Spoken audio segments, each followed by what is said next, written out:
So with that, I'll remind everybody this is our third and final of the submitted talks that were from our call for proposals for this LibreFest.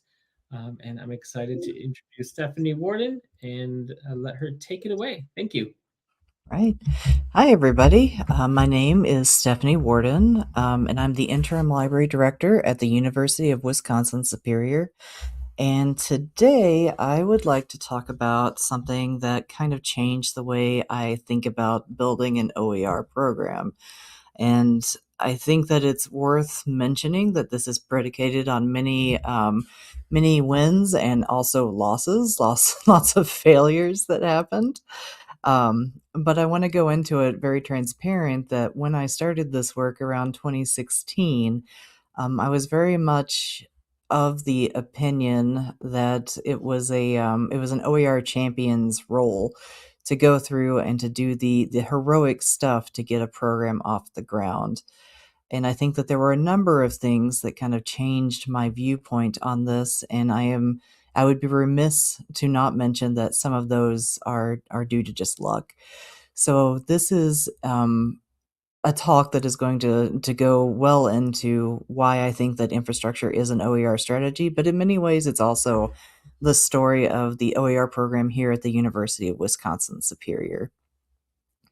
So I'd like to start off by saying that when I say infrastructure, I'm not really talking about technology. I'm not talking about Pressbooks or repositories or even software.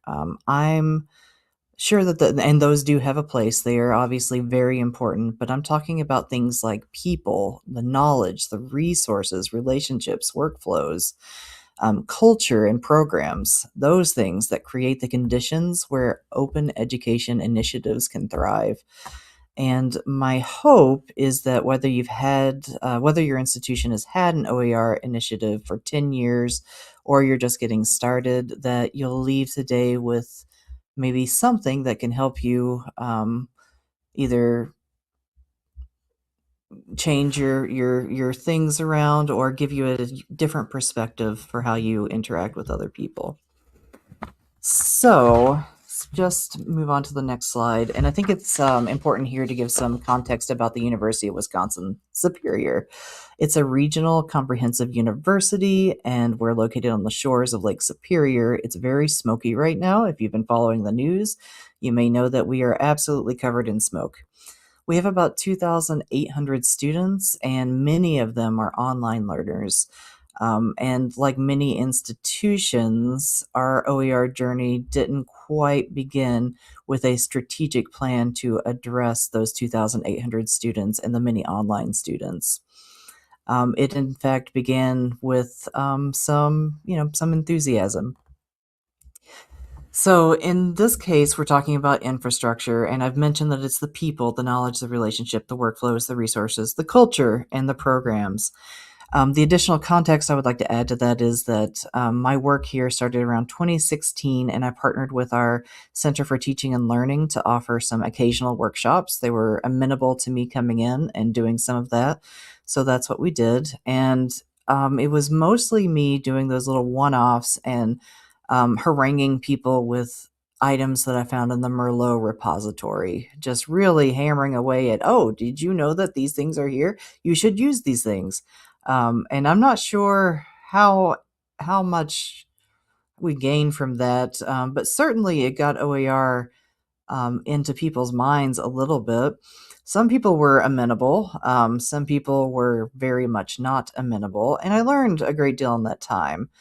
Um, I think that in looking back, it was probably a mixture of a lack of enthusiasm on the parts of the people that we were contacting, but also a lack of knowledge about what this was, a lack of trust about what open educational resources were or could achieve, et cetera, et cetera.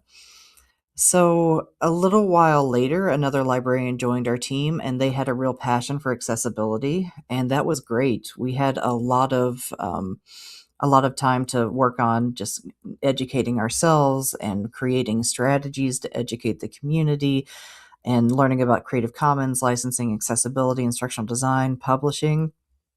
And that was probably the first place where we got two people in the room together who really had a passion for this. And we started to build this infrastructure that I'm talking about, where we started to get the knowledge for ourselves to create those relationships where we could trust each other to make the program go further than it had before. And we were very excited.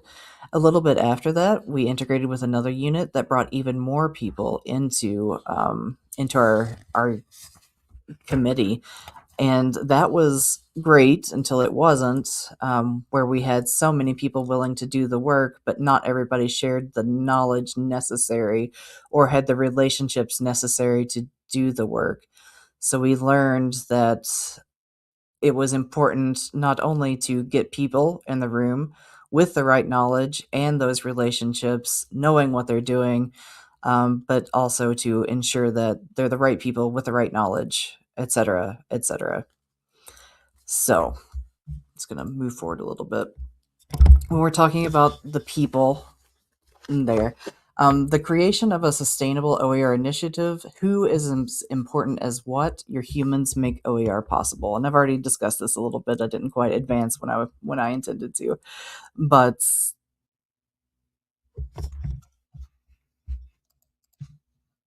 sorry, my screen went black for a moment there. But I would like to continue talking about that since that was a nice interruption. Looking back now, it strikes me that some of our biggest improvements weren't necessarily driven at this time by the people or by anything like that. They were driven by the need for that infrastructure after we found out that getting more people together wasn't necessarily the best thing for us. We did benefit from people, but we did not benefit from just disparate people being there. So, move forward a little bit.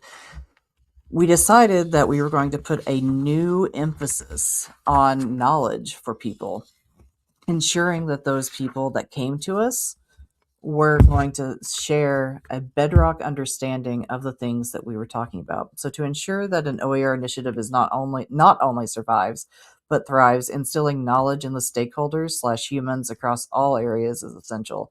A shared understanding allows us for confident and fruitful participation. And I want to stress here that we're not just talking about building an educated populace who participates in OER initiatives just for advocacy. That's not necessarily the direction that is the best for any OER program. When we're talking about seeding that knowledge within the people that we're bringing together, we also want critics to come to the table. But we want those critics because they are important and they are essential to making sure that our program is vital and that it addresses many things. We want them to have that same knowledge, the ability to talk about what we're talking about in an informed way so that we can take those criticisms as actionable items.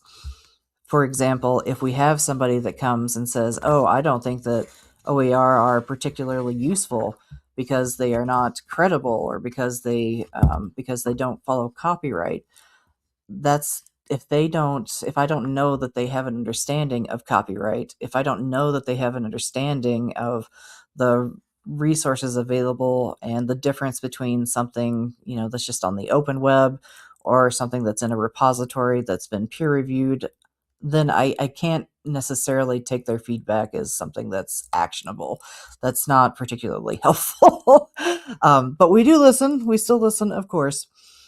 But that was a problem, of course, for a budding OER initiative, to have these people who had opinions but not the knowledge necessary to do anything meaningful with it.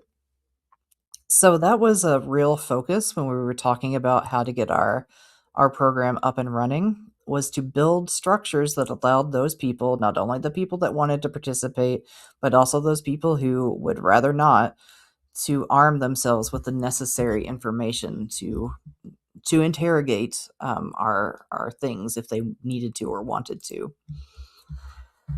In addition, as we started to think about and started to evolve, and this is over a 10-year span, more or less, we started to think about those relationships that were built with those people, those knowledgeable people, And those knowledgeable people who cannot work together does not a sustainable OER program make. You can have all the right people with all the right knowledge and still not succeed if the relationships are not right. And we found this out in multiple ways. I think the most salient of which was we had a person who on paper would be a person with whom you would want a relationship for an OER program. They inhabited an instructional designer seat, and they did not necessarily believe in the open education cause. And that kind of colored most of the interactions we had when we worked with them. That was difficult. And I'm not making a judgment on that, just saying that that person felt that they knew what was correct, and they felt that they had a certain standard that they were trying to maintain, and OER in their eyes were not adequate for that standard. So we found that even though that person, the instructional designer, was the right person to have there, the relationship was not right. We could not agree to disagree and still go on. So that became kind of a bone of contention. Now, another relationship that we really cultivated over the years is with the program managers here, or the ADAs, the Academic Department Associates. Those people are people that we really want to be close with, because a relationship with them means that that's a relationship with the person who is putting in the course schedules, and by extension, marking courses. So if we do a course marking initiative along with our OER initiative, and the ADAs are the ones who do that work. So our relationship with them is precious. We have assembled them as part of our people, along with those administrators, those students, those other people.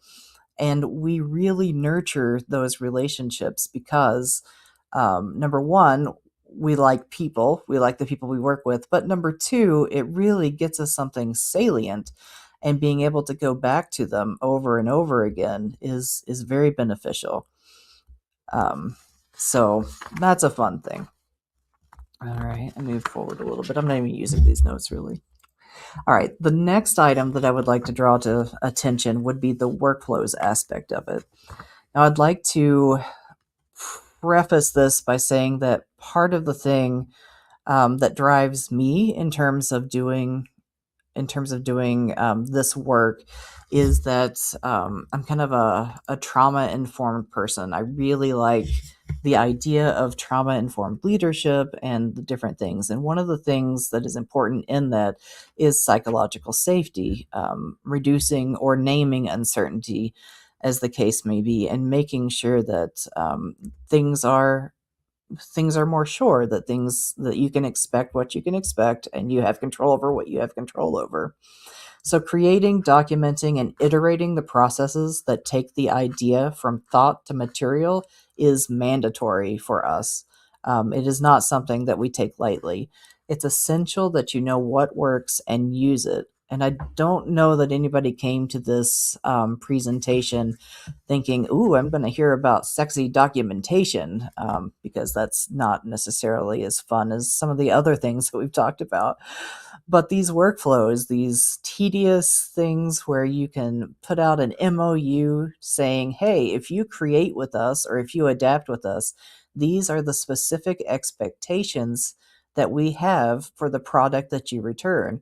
Or being able to produce a document that says, hey, when you write your book, this is exactly what you're going to expect from the accessibility review or the diversity audit or the proofread portion of it. In addition, making those expectations and documents transparent for staff after we leave, or after I run away screaming, for example, is a very big bonus, because I don't think it's fair to have done all this work and to create a situation where people now have started to accept, and we'll talk about culture in a moment, accept that open educational resources are part of the fabric of the university, and it to just disappear one day. By doing these documentations, by creating that sort of psychological safety, that really increases the longevity of the program. And frankly, it reduces the friction of anybody trying to participate in an OER program. And that's really what infrastructure is all about whenever you think about it. It's about creating points that are easy for people to engage with the process, whether that's by being welcoming for your people or creating those relationships that open up the avenues for people to do it, or these workflows that reduce uncertainty and make sure that people know what it is that they can be expected to do or that they can expect from you as the person running the program. Those are all very important things. So the next item that I would love to talk about are resources. So I talked a little bit in the beginning about how our OER program gets started. Initially, it was just the Jim Dan Hill Library, our library, and I was kind of haranguing, as I said before, different people about resources that I found. It was an inelegant, but also necessary part of our journey. I think that those early days with myself and also my partner, whenever they got here, my OER partner, laid some of the ground, kind of prepared the soil for some of the later things we were able to do. By the time we had merged with our Center for Teaching and Learning and gotten more people involved in the OER landscape and gotten more money to do things with, we had prepared a nice bed for those seeds. The resources didn't take the place of those efforts. They just really, truly accelerated those efforts, reduced that friction so that we could go even further. So things can only grow if light shines on them. And it's what you invest in is what lasts. And for us, the resources that we had, of course, were staff. We also had money to do professional development, to learn more about Creative Commons, and to create other people with the knowledge necessary to engage with our programs. And we did that by offering Creative Commons training certificates to instructors, to our staff. We did that by offering workshops. We did that by creating programming that allowed people to become educated at different points, which I'll talk about next. So resources were a fantastic addition, but not the only thing that made it work. I would go so far as to say if you don't have the other things, you can spend as much money as you want. It may or may not be successful that way unless you build those other relationships and invest in those other ways. And all that is to say that all of the things that we did from the beginning to the end created a culture. Making open part of the fabric of your campus community can assure that OER feels less like an outlier and more like a part of the normal course materials landscape. The way people talk about open from 2016 to now is vastly different. Because of the relationships we've cultivated, because of the education we've been able to provide, because of all the different things that we've done, we now have people not only in undergraduate levels adopting textbooks and writing their own textbooks, we also have a graduate program that's exploring a Z degree. They want to write all of their own textbooks and become a textbook-free zone, essentially, not textbook-free zone, but a paid textbook-free zone for their students because they've come to trust and rely on these open educational resources. And that was not even on the line of possibilities 10 years ago. The change is quite dramatic, and I think you can see that reflected in a number of ways, especially whenever I look at the scholarship that our group, the people in the library who do OER stuff, have done since 2016. We went from, hey, how do we prove that this is that this is the good resource, a reliable resource, to, hey, how do we ensure that people are doing this well, to, hey, how do we expand this? And it's really kind of the story of our scholarship is kind of the story of the creation of this infrastructure and how it enabled us to expand and to refine and to go into other areas that we never would have explored before. And finally, programs. I think that that's one of the last parts, but one of the most important parts. And I've been using initiative and program kind of interchangeably. Our OER initiative in my head is the whole thing. That's all the things that we're doing to improve and increase access to open educational resources. That is made up of these individual programs.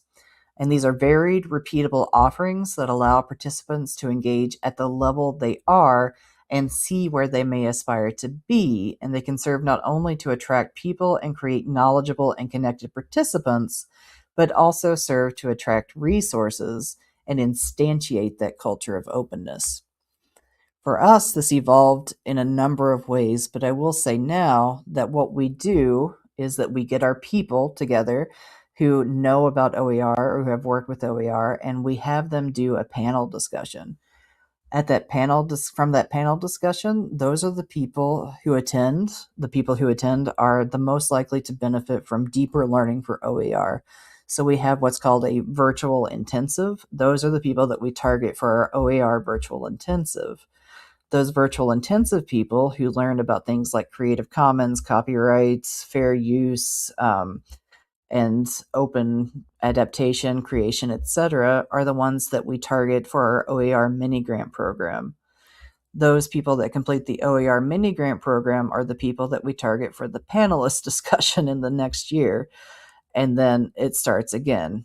Invariably, the people at the panel discussion invite their friends, some from their own department, some from other departments, and it just kind of grows. Sustainably, usually. Not everybody wants to attend or wants to engage, but that's fine.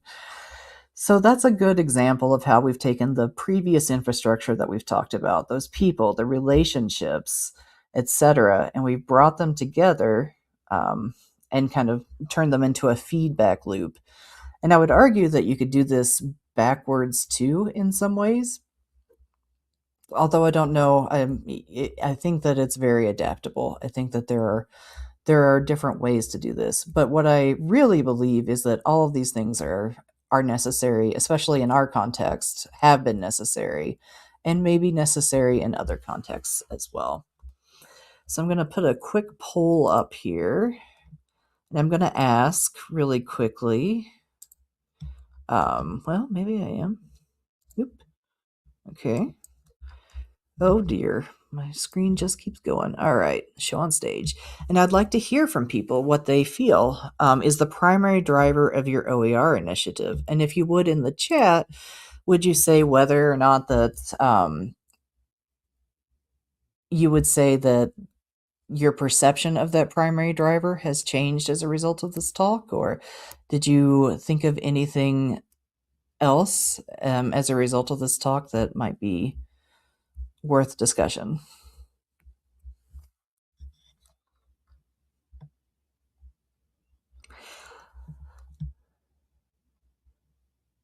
And I would say that it looks like right now people are the biggest thing.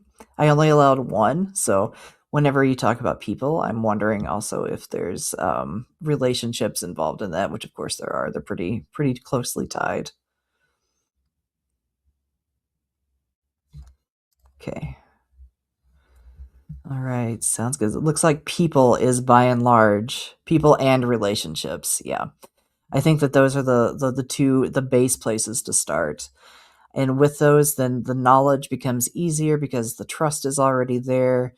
And then, of course, the resources. 0% of people have said resources. And I have to say, I feel that in my very soul. So, great. All right, I'm going to close this off. So just in closing, I'd like to end with this slide in practice. And these are some suggestions that you can take with you because we only have 4 minutes left. If you are struggling with quality, then you may consider building editorial and accessibility workflows or other workflows that relate to that quality. If you're struggling with sustainability, you might look into what people you have and what resources you're allocating to that. This could also be something about workflows that you could address. Having those repeatable, simplified workflows can be a great way to address that. If faculty participation or instructor participation is an issue, relationships and education might be the best way to address it. Administrative support, if that's a struggle, then culture and workflows, especially around assessment and marketing, might be where you start. In terms of student awareness, that's usually a culture and workflows. Once we started to get the Student Government Association involved and to spread the word, that was a game changer for us. And many of you probably already have done that. And then finally, if continuity is an issue, which it's always a concern, preserving institutional knowledge, those programs, those workflows and relationships, if you have programs that people ask for over and over, that can be a great way to keep the memory alive, at least until somebody else can take it over.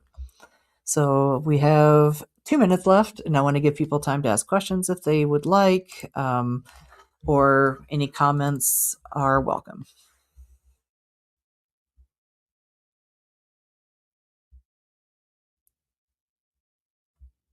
That's right. Workflows are very important for sure. And I really think that transparency is part of it.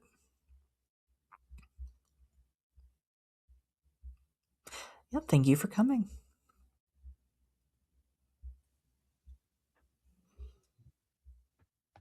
Thank you so much. That was a great wrap up for a lot of conversations we've had today about getting going in OER advocacy, talking about how to engage people. And I'm glad to see a lot of people did related to that topic as well.